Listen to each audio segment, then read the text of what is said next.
Tena kuna kitu moja, nimetoa hadithi ya mtume tangu apande dakika 25 hajapita hapo. Kama wewe ulikuwa kidume kweli, kwa nini hujapita kwa hiyo hadithi ya mtume?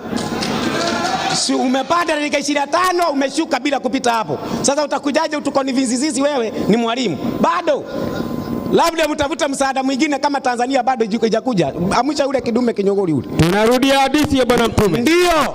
Inasema mtume sallallahu alaihi wasallam. Ndio. Viumbe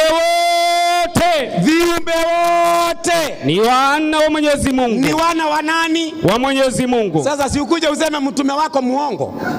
Na alafu anakuja anasema Tedasha alitoka nje ya mada, anasema Mungu ana wana, wakati mada ni Yesu mwana wa Mungu. Tena ukasahau nayo ukasema Mungu hana wana. Kwa nini hukusema Yesu mwana wa Mungu? Si Mungu ana wana. Si hata ulikuwa nje ya mada basi?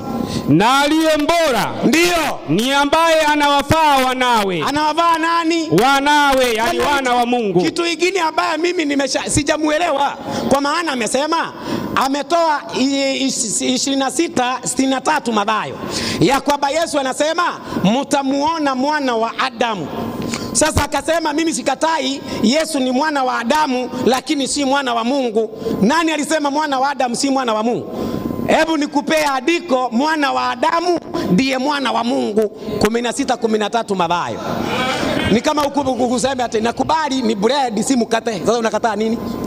Kubali 16:13 ndio inasema kitabu cha Mathayo. Ndio. Basi Yesu akaenda pande za Kaisaria Filipi akawauliza. Wewe angalia pande hii mpaka muitane nyote muulizane hapo. Soma andiko. Watu ndio unena mwana wa Adamu kuwa ni nani?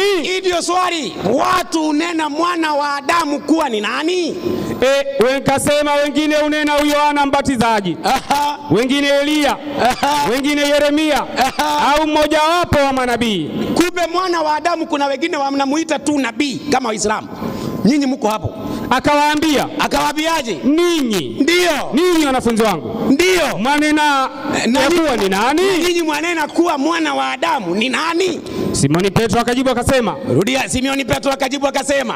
Wewe ndiwe Kristo mwana wa Mungu aliye hai. Wewe ndiwe Kristo mwana wa Mungu aliye hai.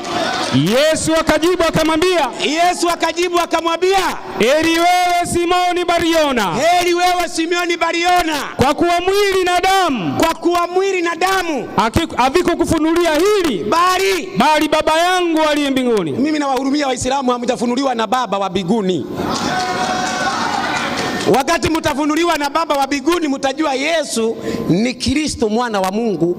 Lakini